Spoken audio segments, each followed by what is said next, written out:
کہ اگر کوئی بھی کمیونسٹ پارٹی ایک ایسے ملک میں اقتدار حاصل کر لے جو کہ پسماندہ ملک ہو تو وہاں پر پھر سوشلزم کے قیام کے لیے پہلے انڈسٹریلائزیشن کرنا ضروری ہے، اور اس انڈسٹریلائزیشن کے لیے کیا پالیسیز اڈاپٹ کی جائیں گی۔ یعنی کہ ہمارے سامنے دو مختلف قسم کے سوال ہیں، ایک سیاسی سوال ہے اور ایک معاشی سوال ہے۔ ان دونوں سوالوں کو ایک بنانا درست نہیں ہے۔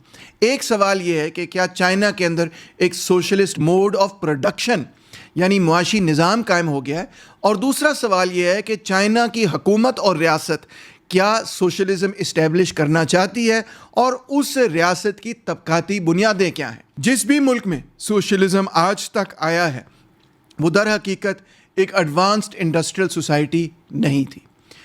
مثال کے طور پہ سوویت یونین کے اندر جب سوشلسٹوں نے حکومت بنائی تو اس وقت بھی رشیا اور دیگر سوویت یونین ایک بہت ترقی پذیر ملک تھا، ترقی یافتہ ملک ہرگز نہیں تھا، اور ان کو بھی کئی مرحلوں سے گزرنا پڑا اپنے ملک کو انڈسٹریلائز کرنے کے لیے، مگر پھر بھی وہ اپنے ملک کو سوشلسٹ کہتے تھے، جبکہ ان کی معیشت اس وقت سوشلسٹ ہوئی نہیں تھی۔ انہوں نے تو 1917 میں ہی اپنے آپ کو union of Soviet socialist republics کہنا شروع کر دیا، جبکہ وہ خود یہ جانتے تھے کہ ابھی معیشت سوشلسٹ نہیں ہے۔ لینن نے اپنے مشہور مضمون میں بھی اس کا ذکر کیا۔ اسی طرح چین اور ویتنام میں بھی جب کمیونسٹ پارٹی کا اقتدار قائم ہوا تو وہ اچھی طرح یہ بات جانتے تھے کہ ابھی معیشت بہت ترقی پذیر ہے، ابھی یہاں پر سوشلزم اسٹیبلش کرنا ممکن نہیں، پہلے ان کو سوسائٹی کو ڈیولپ کرنا ہوگا، انڈسٹریلائزیشن کرنی ہوگی، پروڈکٹیو فورسز پیداواری قوتوں کی ترقی ممکن بنانی ہوگی، اور اسی کے نتیجے میں سوشلزم بھی قائم ہو سکے گا۔ پھر بھی ان ملکوں میں جب انقلاب ہوا، مثال طور پہ سوویت یونین میں 1917 میں، تو ہم کہتے تھے کہ ہاں وہ ایک سوشلسٹ ملک بن گیا ہے، اگرچہ ہم اچھی طرح یہ بات جانتے تھے کہ ان کی معیشت ابھی سوشلسٹ نہیں ہے، ابھی سوشلزم بنانا انہوں نے شروع کیا ہے۔ اسی طرح چین میں جب 1949 میں انقلاب ہوا تو ہم کہتے تھے چائنا بھی سوشلسٹ ہو گیا، وہاں کمیونسٹ پارٹی کا اقتدار قائم ہو گیا۔ ہم یہ کیوں کہتے تھے؟ اس وجہ سے نہیں کہ ہم سمجھتے تھے کہ چین کے اندر سوشلسٹ موڈ آف پروڈکشن قائم ہو چکا ہے، مگر اس وجہ سے کہ ہم سمجھتے تھے کہ مزدوروں اور کسانوں نے اقتدار حاصل کر لیا ہے، کمیونسٹ پارٹی نے اقتدار حاصل کر لیا ہے، اس لیے ہم کہتے تھے کہ چین سوشلسٹ ہے۔ اسی طرح جب ویتنام کے اندر 1975 کے اندر کمیونسٹوں نے اقتدار حاصل کیا ایک بہت لمبی جنگ کے بعد، تو ساری دنیا یہ بات جانتی تھی کہ ویتنام کے اندر سوشلزم اسٹیبلش ہو نہیں گیا، سوشلسٹ اقتدار میں آئے ہیں اور اب سوشلزم کو اسٹیبلش کریں گے، انڈسٹریلائزیشن کریں گے۔ تو ریاست کے حوالے سے جب بھی ہم یہ سوال کرتے ہیں کہ کیا وہ سوشلسٹ ریاست ہے یا نہیں، ہم یہ نہیں سوال کر رہے ہوتے کہ موڈ آف پروڈکشن اس کا سوشلسٹ ہے، بلکہ ہم یہ سوال کر رہے ہوتے ہیں کہ سیاسی اقتدار میں کون سا طبقہ ہے، کون سی پارٹی ہے، کون سا نظریہ ہے، کیا مارکسسٹ سیاسی اقتدار میں ہے، کیا مزدوروں اور کسانوں کا اتحاد سیاسی اقتدار میں، یا کیا سرمایہ دار اور جاگیردار سیاسی اقتدار میں ہے۔ تو لہٰذا چین کے حوالے سے بھی سوال در حقیقت یہ ہے کہ چائنا کے اندر جو قوتیں سیاسی اقتدار رکھتی ہیں، جن قوتوں کی بنیاد پر ریاست قائم ہے، وہ طبقاتی قوتیں کون سی ہیں؟ آیا کہ کیا سرمایہ دار اور جاگیردار چین کے اندر سیاسی اقتدار رکھتے ہیں یا نہیں؟ ویتنام کے اندر کیا سرمایہ دار سیاسی اقتدار رکھتے ہیں، یا پھر کمیونسٹ پارٹی جو کہ مزدوروں اور کسانوں کی پارٹی ہے اور مزدوروں اور کسانوں کی طبقاتی بنیادوں پر قائم شدہ ایک ایسی پارٹی ہے جس نے تاریخ میں انقلاب کیا ہے، وہ اقتدار رکھتی ہے؟ ان دونوں چیزوں میں بہت بڑا فرق ہے۔ دنیا کے اندر وہ مارکسی لوگ جو ویتنام کو، چائنا کو سوشلسٹ کہتے ہیں بطور ریاست، وہ یہ نہیں کہہ رہے کہ وہاں کا معاشی ڈھانچہ، وہاں کا موڈ آف پروڈکشن سوشلسٹ ہو چکا ہے، بلکہ وہ یہ کہہ رہے ہیں کہ وہاں پر سیاسی اقتدار ان جماعتوں کے پاس ہے، ان طبقات کے پاس ہے جو کہ سوشلسٹ طبقات ہیں، یعنی مزدوروں اور کسانوں کے پاس وہاں پر سیاسی اقتدار قائم ہے۔ اس پہلے سوال کا جواب اگر ہم ہاں میں دیں، ہم یہ کہیں کہ چائنا کے اندر کمیونسٹ پارٹی اور ویتنام کے اندر کمیونسٹ پارٹی سیاسی اقتدار میں ہے، کمیونسٹ پارٹی مزدوروں اور کسانوں کی پارٹی ہے، ویتنام اور چین کے اندر سرمایہ دار یا جاگیردار طبقہ سیاسی اقتدار نہیں رکھتا، اس سوال کا جواب اگر ہم ہاں میں دیں تو اس سے قطعی طور پہ یہ نتیجہ اخذ نہیں کر لینا چاہیے کہ ان پارٹیوں کی جو پولیٹیکل لائن ہے، ان کا جو لاہ عمل ہے، اس سے ہمیں اتفاق ہے۔ ہم ان کے لاہے عمل سے اختلاف کرتے ہوئے بھی یہ کہہ سکتے ہیں کہ وہاں پر اقتدار، سیاسی اقتدار سرمایہ داروں اور جاگیرداروں کے پاس نہیں ہے، کسی اور طبقے کے پاس ہے، مزدوروں اور کسانوں کے پاس ہے۔ اب یہ ڈیبیٹ تو بہت لمبی ہے اور اس میں تفصیل میں ایک ویڈیو میں تو جایا نہیں جا سکتا، مگر آپ کو 8 نکات دوں گا جس کے بارے میں بس آپ سوچئے گا۔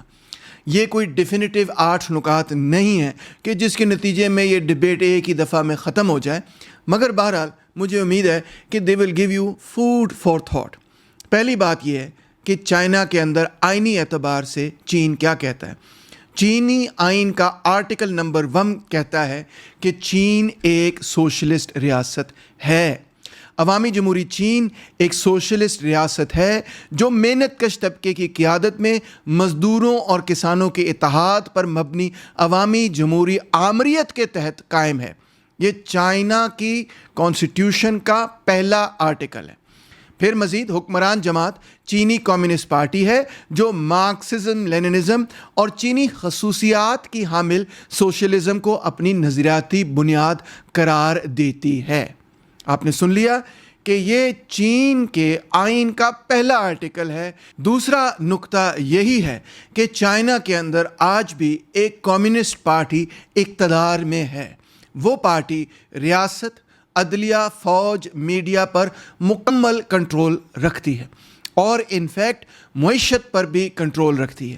یہ کوئی معمولی بات نہیں کہ جیسے پارٹیاں تو آتی جاتی رہتی ہیں پاکستان کے اندر، بلکہ یہ ایک مارکسسٹ لیننسٹ ماڈل کی پارٹی ہے جس نے کہ تقریباً تمام چین کے تمام مختلف ادارے اپنے ماتحت رکھے ہوئے اور ان کو وہ ایک لیننسٹ طریقے پہ چلاتے ہیں۔ چینیوں کا خود یہ کہنا ہے کہ اس پارٹی کے بغیر، اس پارٹی کے سٹرکچر کے بغیر، اس پارٹی کے ڈھانچے کے بغیر اور اس پارٹی کی جدوجہد کے بغیر چائنا اپنی سینچری آف ہیوملیشن سے باہر نہیں آ سکتا تھا اور پھر مزید اتنی تیزی سے انڈسٹریلائزیشن نہیں کر سکتا تھا۔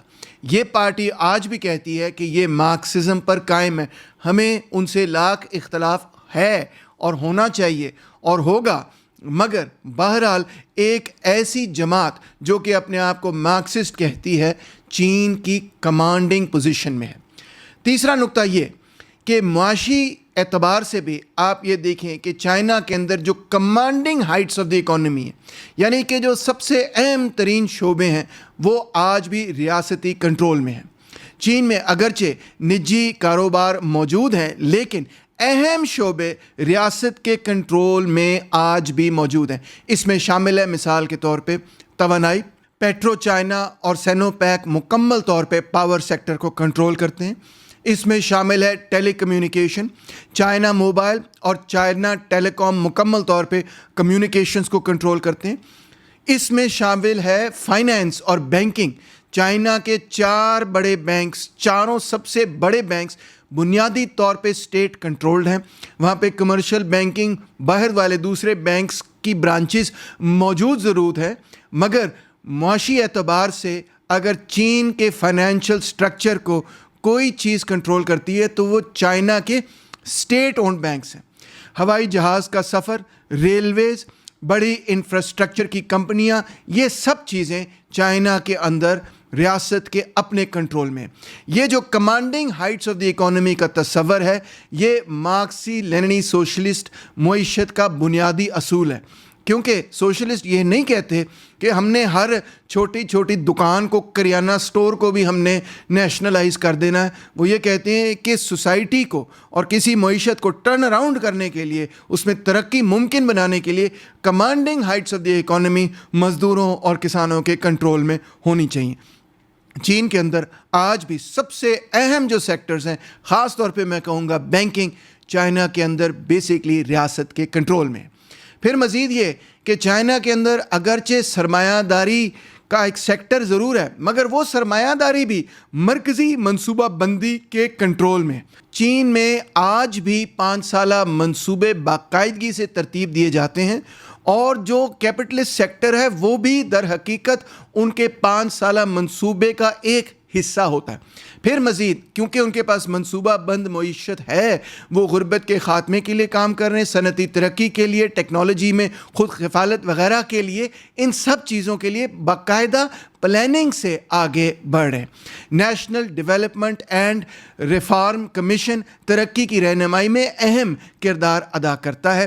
یہ ریاستی منصوبہ بندی کی اہمیت کو ظاہر کرتا ہے جو سوشلسٹ معیشت کی پہچان ہے۔ کیونکہ چائنا کے اندر ایک منصوبہ بند معیشت بہرحال قائم ہے، تو اسی لیے وہ ایک بہت بڑے پیمانے پر غربت کے خاتمے کے لیے کام کرتے آئے ہیں۔